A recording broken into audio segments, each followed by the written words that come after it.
Bom dia a todos, que a paz de nosso Senhor e Salvador Jesus Cristo esteja contigo, meu irmão e minha irmã.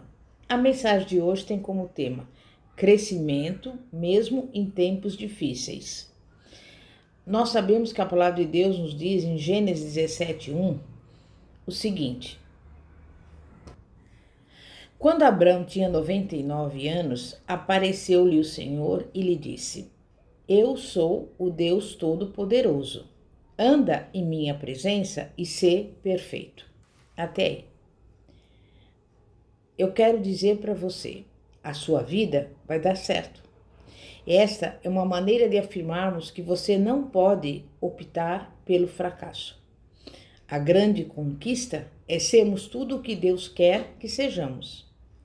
Quando a vida de alguém não é o que deveria ser, a obra de Deus não está completa. Mas o nosso Senhor não é um Deus de obras inacabadas. A obra-prima da construção de Deus se completa quando alcançamos todo o nosso potencial em Cristo, quando nos tornamos tudo o que Ele projetou para que fôssemos. Então, podemos afirmar que a nossa vida deu certo.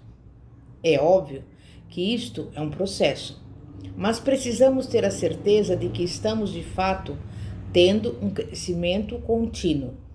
Na realidade, a maioria das pessoas espera muito da vida, mas normalmente não planeja, trabalha pouquíssimo ou quase nada por aquilo que deseja conquistar.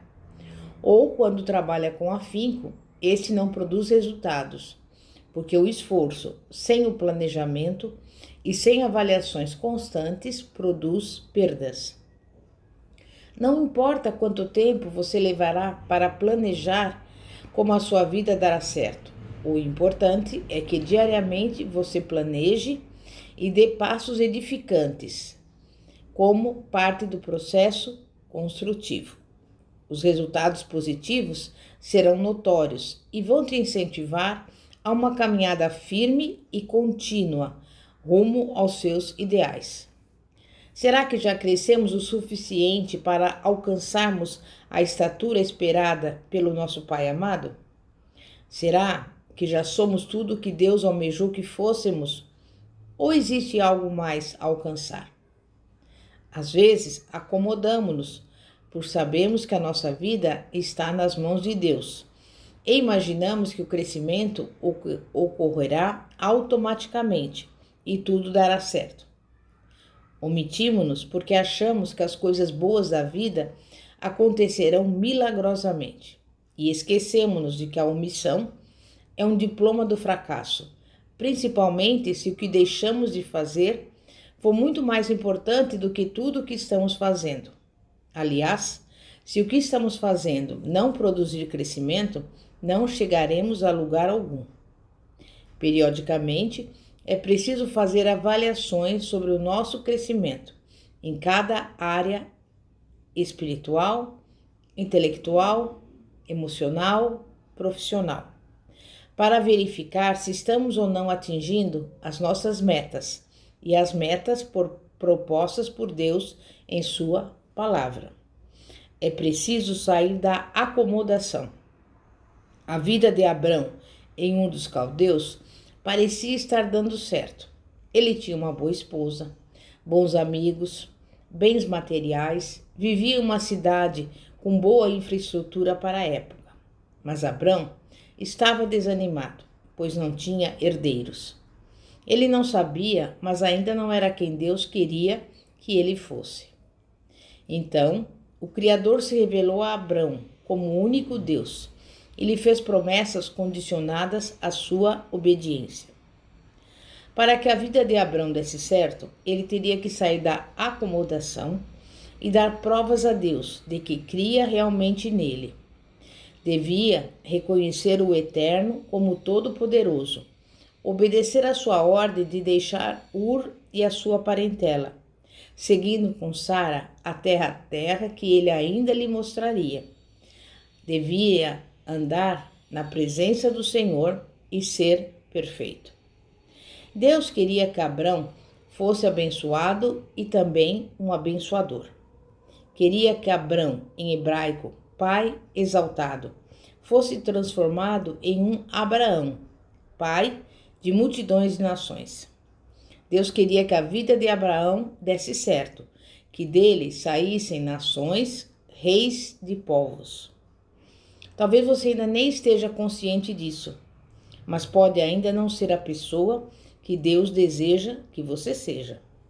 O melhor de Deus ainda está por vir. A sua vida pode ser melhor ainda. É óbvio que cada pessoa tem uma estrutura, uma expectativa e um ritmo de crescimento. Mas normalmente, quando questionamos a alguém quanto à sua passividade e o cobramos no sentido de ter certas atitudes que vão melhorar a sua vida, a pessoa usa as dificuldades como desculpa para postergar qualquer iniciativa sua, para trabalhar em prol dos seus projetos pessoais, profissionais e ou ministeriais. A mais terrível barreira a ser vencida é a crença de que haverá, num futuro qualquer, tempos menos difíceis. Afinal, quando foi mais fácil viver? Acho que nunca. E as coisas tendem a ficar mais complicadas. O apóstolo Paulo, em sua segunda carta, revelou a Timóteo que os últimos dias seriam os mais difíceis. Mesmo assim, os cristãos deveriam seguir o exemplo de Jesus, perseverando em obedecer a Deus e em cumprir a sua missão de anunciar o Evangelho a todas as nações. Quando criança, Jesus foi levado por seus pais para o Egito, a fim de escapar da morte, decretada para os meninos judeus com até 2 anos de idade. Depois que Herodes o Grande morreu, Jesus retornou com a sua família para Nazaré e retomou a sua vida. Jesus nasceu e viveu em um tempo de terríveis complicações políticas, que, aliás, perdura até hoje. Mas isso não o impediu o seu crescimento, nem o cumprimento da sua missão. Ele superou abandonos, traições, difamações, desprezos, cresceu e cumpriu a vontade do Pai. Como Jesus, precisamos querer pagar o preço para que a nossa vida dê certo. Deus não criou o homem e deu-lhe vida para ele ser um fracasso. O homem foi criado para crescer e ter sucesso em todos os aspectos da vida. Porém, nem todas as atitudes que os levarão à vitória. Existem aqueles que fazem tudo o que não deveriam fazer. Os que almejam boas coisas, mas não fazem nada para conquistar os seus objetivos. E os que decidiram trabalhar com afinco para realizar o seu projeto de vida. Certamente, os bem-sucedidos serão estes últimos. O primeiro grupo de pessoas, o das pessoas que fazem tudo o que não deveriam fazer, coopera voluntariamente com o fracasso, confabula com as artimanhas do insucesso e trama contra a própria existência, articulando para que a própria vida dê errado. As pessoas desse grupo costumam culpar os tempos difíceis e supervalorizar as dificuldades, tornando-se reféns do medo, do desânimo e da apatia. São pessoas que fazem o que sentem e não o que devem, e o resultado é uma colheita de tragédias. O segundo grupo é das pessoas que têm sonhos, mas que optam por não fazer nada para realizá-los. Elas preferem não correr nenhum tipo de risco e não vão à luta. Na Bíblia, vemos algumas histórias de pessoas assim, como a do paralítico junto ao tanque de Betesda. A crença geral era de que um anjo descia ali e agitava a água do tanque, e o primeiro que nela entrasse ficaria curado. Entre os enfermos havia um homem que há 38 anos estava paralítico. Jesus, ao vê-lo prostrado, perguntou: "Você quer ficar curado?" Foi necessário Jesus provocar o desejo pela mudança de vida no coração daquele homem. E o paralítico respondeu: "Senhor, não tenho homem algum que, quando a água é agitada, me meta no tanque, mas quando eu vou, desce outro antes de mim." O homem paralítico estava tão absorvido por aquele método de cura, com a sua solidão, com a sua frustração, que nem percebeu quem estava diante dele, o próprio Deus encarnado, o Senhor da vida. Se Jesus não interviesse, aquele homem persistiria em permanecer ali, prostrado, e provavelmente morreria paralítico. Existem muitas pessoas hoje como aquele paralítico.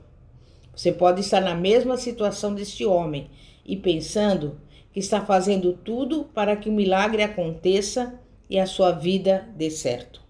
Porém, pode, como ele, estar usando um método caduco e impróprio, que jamais lhe trará um resultado positivo.